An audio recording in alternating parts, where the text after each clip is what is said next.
दोस्तों नमस्कार। मैं आपके साथ विकास नैन। उम्मीद करते हैं आप सभी स्वस्थ होंगे, अच्छे से होंगे। दोस्तों आज हम इस वीडियो में भूगोल के 20 महत्वपूर्ण क्वेश्चनों को लेकर आए हैं जो कंपटीशन एग्जाम की दृष्टि से बहुत ही महत्वपूर्ण है। अक्सर कंपटीशन एग्जाम में ये पूछे जाते हैं। चलिए दोस्तों शुरुआत करते हैं। सबसे पहला जो क्वेश्चन है वो है, निम्न में से कौन सी पहाड़ी का विस्तार भारत के केवल एक राज्य में पाया जाता है। चार ऑप्शन है इसमें, सतपुड़ा, अजंता, अरावली और सभी विकल्प गलत हैं। दोस्तों इसमें पूछा है ऐसी कौन सी पहाड़ी है जो भारत के केवल एक ही राज्य में है, और वो है दोस्तों अजंता की पहाड़ी। अजंता की पहाड़ी ये है महाराष्ट्र में। कहाँ पर है? महाराष्ट्र में। ये भारत के केवल महाराष्ट्र में है, इसलिए यहाँ पर क्या ऑप्शन होगा? बी, अजंता। उसके बाद दूसरा जो क्वेश्चन है वो है, अलखनंदा नदी भागीरथी नदी से मिलती है कहाँ पर। अलखनंदा नदी भागीरथी नदी से मिलती है विष्णुप्रयाग में, देवप्रयाग में, कर्णप्रयाग में या बद्रीनाथ प्रयाग में। तो इसका ऑप्शन है दोस्तों देवप्रयाग में। देवप्रयाग में। काफ़ी इंपॉर्टेंट क्वेश्चन है, कई बार कंपटीशन एग्जाम में पूछा जाता है। अलखनंदा नदी भागीरथी नदी से कहाँ पर मिलती है? देवप्रयाग में। उसके बाद चलते हैं तीसरे क्वेश्चन की ओर। बहुत ही इंपॉर्टेंट, कारागंडा प्रसिद्ध है किस चीज़ के लिए? कोयले के लिए, लोएस के लिए, कपास के लिए या तेल के लिए? तो दोस्तों जो कारागंडा है वो कोयले के लिए प्रसिद्ध है। किसके लिए? कोयले के लिए। और जो कारागंडा है वो किस देश में है? कजाकिस्तान में। किस देश में? कजाकिस्तान में। और वहाँ क्या पाया जाता है? कोयला। उसके बाद चौथा क्वेश्चन बहुत ही इंपॉर्टेंट, दुधवा राष्ट्रीय उद्यान कहाँ स्थित है? दुधवा राष्ट्रीय उद्यान किस प्रदेश में स्थित है? उत्तर प्रदेश, बिहार, झारखंड या हरियाणा? तो इसका उत्तर है दोस्तों उत्तर प्रदेश। उत्तर प्रदेश, दुधवा राष्ट्रीय उद्यान। उसके बाद जो पांचवा क्वेश्चन है, अल्फा अल्फा क्या है? अल्फा अल्फा क्या है? खाद्यान्न, रेशेदार फसल, चारादार फसल या कोई पेय पदार्थ है? तो दोस्तों जो अल्फा अल्फा है वो एक चारादार फसल है। इसको हम फोडर क्रॉप भी कहते हैं। फोडर क्रॉप यानी चारादार फसल। उसके बाद छठा जो क्वेश्चन है, खाद्दर शब्द से क्या तात्पर्य है? खाद्दर शब्द से क्या तात्पर्य है? नवीन जलोढ़ मिट्टी, पुरानी जलोढ़ मिट्टी, पर्वत चोटी या मरुस्थल प्रकार? तो जो खाद्दर है वो होती है नवीन जलोढ़ मिट्टी। नवीन जलोढ़ मिट्टी यानी ऐसी मिट्टी जो नदियों के द्वारा बहाकर लाई जाती है, उसको हम किस नाम से पुकारते हैं? खाद्दर के नाम से। उसके बाद सातवां क्वेश्चन है, अपसोर की स्थिति कब होती है? अपसोर 4 जनवरी को, 4 जुलाई को, 3 जनवरी को या 4 जून को? तो दोस्तों जो अपसोर है वो होता है 4 जुलाई को। 4 जुलाई को। क्या होता है दोस्तों अपसोर में? जब पृथ्वी सूर्य से सबसे ज़्यादा दूरी पर स्थित होती है, यानी वर्ष में एक ऐसा दिन होता है जब पृथ्वी की जो दूरी है वो सूर्य से सबसे ज़्यादा दूरी पर स्थित होती है। वो स्थिति होती है 4 जुलाई। और इसका जो अपोजिट है वो आ जाएगा उपसौर। क्या आ जाएगा? उपसौर। और उपसौर कब होती है? 3 जनवरी को। 3 जनवरी को जब पृथ्वी की दूरी सूर्य से सबसे कम दूरी पर होती है उसको हम बोलते हैं उपसौर। और जब पृथ्वी की दूरी सूर्य से सबसे अधिक दूरी पर होती है उसको हम अपसौर बोलते हैं। और वो कब होता है? 4 जुलाई को। बहुत ही इंपॉर्टेंट क्वेश्चन है दोस्तों, याद रखना है। 4 जुलाई को अपसौर और 3 जनवरी को उपसौर। उसके बाद आठवां जो क्वेश्चन है, जापान का मानचेस्टर कहलाता है किस शहर को कहते हैं? जापान का मानचेस्टर टोक्यो, ओसाका, नागोया या याकोहामा? तो दोस्तों जापान का जो मानचेस्टर है उसको हम बोलते हैं ओसाका को। किसको? ओसाका को। और ये जो है सूती कपड़े के लिए प्रसिद्ध है। किसके लिए? सूती कपड़े के लिए। उसके बाद जो 9वां क्वेश्चन है बहुत ही इंपॉर्टेंट, ग्लोब पर कितने अक्षांश और देशांतर खींचे जा सकते हैं? ग्लोब पर कितने अक्षांश और देशांतर? 181 व 360, 180 व 360, 181 व 361, 180 और 361। तो इसका जो राइट आंसर है वो है 181 और 360, 181 और 360। तो दोस्तों जैसे ये ग्लोब है, इसके बीचों बीच जो रेखा होती है उसको हम बोलते हैं भूमध्य रेखा, भूमध्य रेखा। इससे ऊपर 90 डिग्री और इससे नीचे क्या है 90 डिग्री। तो भूमध्य रेखा से नीचे 90 और ऊपर 90, और इसमें हम जोड़ देंगे +1 जो भूमध्य रेखा है, ये भी सबसे बड़ा अक्षांश है। इस प्रकार कुल कितने होते हैं 181 अक्षांश होते हैं और 360 क्या होते हैं देशांतर। देशांतर रेखाएं क्या होती है, जो ऊपरी ध्रुव को, उत्तरी ध्रुव को दक्षिण ध्रुव से मिलाती है, यानी जो ऊपर से नीचे की ओर खींची जाती है। उसके बाद 10वां जो क्वेश्चन है वो है पृथ्वी की आकृति का सही वर्णन क्या है। पृथ्वी की जो शेप है, आकृति है, वो कैसी है, वृत्तीय, गोलीय, त्रिभुज या भूआब। तो दोस्तों पृथ्वी की जो सही आकृति है उसको हम जियोड कहते हैं। क्या बोलते हैं उसको, जियोड कहते हैं।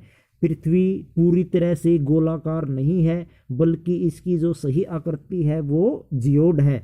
इसमें पृथ्वी बीच में से उभरी होती है और ध्रुवों पर थोड़ी सी क्या होती है, चपटी होती है, यानी जो बीच का जो भाग है वो उभरा होता है। जैसे जैसे ऊपर और नीचे जाते हैं वो क्या है, चपटी होती जाती है। इस स्थिति को हम भूआब कहते हैं और इंग्लिश में इसको बोलते हैं जियोड। तो दोस्तों पृथ्वी की जो सही आकृति है वो क्या है, जियोड यानी भूआब। उसके बाद 11वां जो क्वेश्चन है, वान झील कहाँ पर है। वान झील कहाँ पर है, सीरिया, यमन, तुर्की और ओमान। तो इसका जो सही आंसर है वो है टर्की। दोस्तों जो वान झील है उसकी ये खासियत है, इसमें सबसे ज़्यादा जो लवणता है वो पाई जाती है, यानी दुनिया में जो सबसे ज़्यादा खारा जल है, खारा पानी है, वो तुर्की की वान झील में है। तो कई बार ये भी आ सकता है क्वेश्चन, सबसे ज़्यादा खारा पानी को जो झील है वो कौन सी है, तुर्की की वान झील। उसके बाद जो 12वां क्वेश्चन है वो है भारत के ज्वालामुखी द्वीप का क्या नाम है। भारत के ज्वालामुखी द्वीप का क्या नाम है, नारकोंडम, न्यूमुरे, पंबन और रामेश्वरम।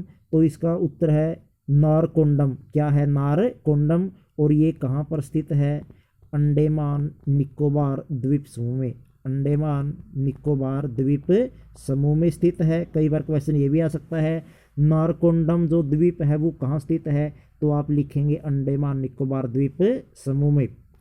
उसके बाद जो 13वां क्वेश्चन है, भारत की मुख्य भूमि की दक्षिणतम सीमा क्या है।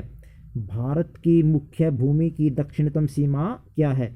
दोस्तों आपको याद रखना है, जो भारत का विस्तार है वो 8 डिग्री 4 मिनट उत्तरी अक्षांश से लेकर 37 डिग्री 6 मिनट उत्तरी अक्षांश तक है। यानी जैसे जो भारत की जो स्थिति है, मान लो अगर ये भारत का मैप है, तो भारत के साउथ में ये जो स्थित है बिंदु, इसको हम बोलेंगे 8 डिग्री 4 मिनट उत्तरी अक्षांश, 8 डिग्री 4 मिनट उत्तरी अक्षांश। और जो सबसे उत्तर में स्थित जो बिंदु है जम्मू कश्मीर के उत्तर में, वो क्या सिचुएशन होगी, 37 डिग्री 6 मिनट उत्तर अक्षांश।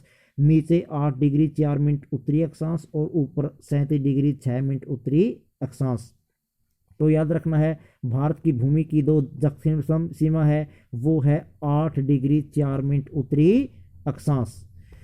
उसके बाद अगला जो क्वेश्चन है बहुत ही इंपॉर्टेंट है दोस्तों। ये क्वेश्चन जो है इसमें पूछा गया है कि भूकंप की उत्पत्ति का बिंदु क्या कहलाता है। भूकंप की उत्पत्ति का बिंदु क्या कहलाता है, कंपन केंद्र, अधि केंद्र, भूकंपीय उद्गम केंद्र या फिर लावा। तो दोस्तों जो भूकंप की उत्पत्ति का बिंदु है, जहां सबसे पहले भूकंप पैदा होता है, उसको हम बोलते हैं भूकंपीय उद्गम केंद्र, भूकंपीय उद्गम केंद्र। जैसे मान लो ये बिंदु है जहां पर सबसे पहले भूकंप पैदा हुआ, इसको हम क्या बोलेंगे, भूकंपीय उद्गम केंद्र। और इस बिंदु के ठीक ऊपर जो बिंदु स्थित होता है धरती पर, उसको हम बोलेंगे अधि केंद्र, उसको हम क्या बोलेंगे, अधि केंद्र। तो याद रखना है दोस्तों, जो भूकंपीय उद्गम केंद्र होता है वो ऐसा बिंदु होता है जहां सबसे पहले भूकंप की उत्पत्ति होती है और इस बिंदु के ठीक ऊपर जो बिंदु स्थित होता है उसको हम बोलेंगे अधिकेंद्र, इंग्लिश में उसके हम बोलते हैं एपी सेंटर, एपी सेंटर। उसके बाद जो 15वां क्वेश्चन है, इनमें से फुटलूज उद्योग कौन सा नहीं है, फुटलूज उद्योग कौन सा नहीं है। तो दोस्तों हम आपको बता दें, फुटलूज उद्योग ऐसा उद्योग होता है जिसको स्थापित करने के लिए किसी भी जो कारक है, या ये कह सकते हैं हम, इसको स्थापित करने के लिए जो कच्चा माल है उसकी आवश्यकता नहीं होती। ये कहीं पर भी क्या है, उद्योग को लगाया जा सकता है। Computer chip, diamond cutting, hitech और लो इस्पात, तो इनमें से लो इस्पात जो उद्योग है वो फुटलूज उद्योग नहीं है। लो इस्पात उद्योग वहीं पर ही लगाया जाता है जहां पर इसके लिए जो कच्चा माल है वो आसानी से मिलता है, यानी जहां पर लो एस्क पैदा होगा, जहां पर पानी होगा, जहां पर सीमेंट मिलेगी, इसके लिए जो कच्चा पदार्थ है वो उपलब्ध होगा, वहीं पर ही लोहा इस्पात उद्योग लगाया जाएगा। इसके अलावा जो कंप्यूटर चिप है, डायमंड कटिंग है, या हाईटेक जो तकनीकी से, टेक्नोलॉजी से जुड़े जो उद्योग हैं वो किसी पर्टिकुलर स्थान पर नहीं लगाए जा सकते, किसी भी स्थान पर वो लगाए जा सकते हैं। उसके बाद जो 16वां क्वेश्चन है वो है, टोम्बोलो आकृति का निर्माण किससे होता है, टोम्बोलो आकृति का निर्माण किससे होता है। कई बार दोस्तों ये कंपटीशन एग्जाम में पूछा गया है, एचटेट में भी, इसके अलावा जो कंपटीशन एग्जाम है उनमें भी। सागरीय जल से, नदी से, पवन से या ज्वालामुखी से, तो इसका जो आंसर है वो होगा सागरीय जल से। सागरीय जल से टोम्बोलो आकृति का निर्माण होता है। उसके बाद चलते हैं दोस्तों अगले क्वेश्चन की ओर। विली विली हवा कहाँ बहती है, विली विली हवा कहाँ बहती है। ऑस्ट्रेलिया, भारत, अमेरिका और चाइना, तो इसका जो आंसर है वो है ऑस्ट्रेलिया। क्या है, ऑस्ट्रेलिया, इसमें विली विली हवा बहती है। दोस्तों हम आपको बता दें, जो विली विली है वो गर्म हवा होती है, गर्म हवा होती है जो ऑस्ट्रेलिया में बहती है। उसके बाद 18वां क्वेश्चन है, विटीकल्चर क्या है, विटीकल्चर क्या है। अंगूरों की खेती, रेशम की खेती, मधुमक्खी खेती या फूलों की खेती। तो दोस्तों जो विटीकल्चर है वो होती है अंगूरों की खेती। अंगूरों की खेती का जो वैज्ञानिक नाम है उसको हम विटीकल्चर कहते हैं। इसके अलावा जो रेशम की खेती होती है उसको हम बोलते हैं सेरीकल्चर। क्या बोलते हैं उसको, सेरीकल्चर। सभी इंपॉर्टेंट पॉइंट है दोस्तों इसमें। कई बार ये भी पूछ लिया जाता है मधुमक्खी की खेती का वैज्ञानिक नाम क्या है, तो आप लिखेंगे एपी कल्चर। क्या है, एपी कल्चर। और जो फूलों की खेती है, फूलों की खेती है उसको हम बोलते हैं फ्लोरी कल्चर। क्या बोलते हैं उसको, फ्लोरी कल्चर। तो दोस्तों ये जो चारों क्वेश्चन है बहुत इंपॉर्टेंट है। अंगूरों की खेती को विटीकल्चर, रेशम की खेती को सेरीकल्चर, मधुमक्खी की खेती को एपी कल्चर और फूलों की खेती को हम बोलते हैं फ्लोरी कल्चर। उसके बाद जो 19वां क्वेश्चन है, कोनुको क्या है, कोनुको क्या है। स्थानांतरणशील कृषि, रोपण कृषि, जैतून खेती या इनमें से कोई नहीं। तो दोस्तों जो कोनुको है वो स्थानांतरणशील कृषि है, यानी जो शिफ्टिंग एग्रीकल्चर है। कई बार क्वेश्चन ये भी आ जाता है, कोनुको जो खेती है वो किस देश में की जाती है, तो ये होती है वेनेजुएला में। वेनेजुएला में कोनुको खेती होती है। और ये क्या है, स्थानांतरणशील खेती है। इसमें क्या है, जो किसान है वो थोड़े थोड़े समय पर भूमि को बदल बदल कर खेती करता है। ये पुराने औजारों से, यंत्रों से खेती की जाती है और ये जीवन निर्वाह खेती होती है। इसमें जो भी फसल पैदा होती है वो किसान के घर पर ही लग जाती है, बाजार में बेचने के लिए क्या है कुछ भी नहीं होती। उसके बाद 20वां जो क्वेश्चन है, तुजू दर्रा कहाँ स्थित है। कई बार कंपटीशन एग्जाम में पूछा गया है, तुजू दर्रा कहाँ स्थित है। गोवा, कर्नाटक, कश्मीर और मणिपुर। तो इसका जो राइट आंसर है वो क्या होगा, मणिपुर। तुजू दर्रा मणिपुर में स्थित है।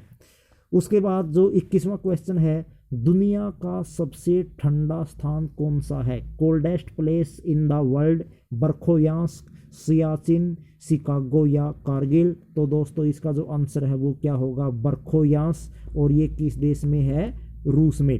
रूस में जो स्थित बर्खोयांस्क है दुनिया का सबसे ठंडा स्थान है। तो दोस्तों ये ऐसे 21 क्वेश्चन है जो कंपटीशन एग्जाम की दृष्टि से बहुत ही इम्पोर्टेंट है। कई बार इनमें से जो क्वेश्चन है वो पूछे गए हैं। उम्मीद करते हैं दोस्तों आपको ये वीडियो पसंद आई होगी। अगर आप हमारे चैनल पर नए हैं तो अपना चैनल ज़रूर सब्सक्राइब कर लें ताकि आपको एजुकेशनल वीडियो समय समय पर मिलती रहे। तो दोस्तों मिलते हैं जल्दी ही किसी नई वीडियो में, तब तक के लिए जय हिंद जय भारत।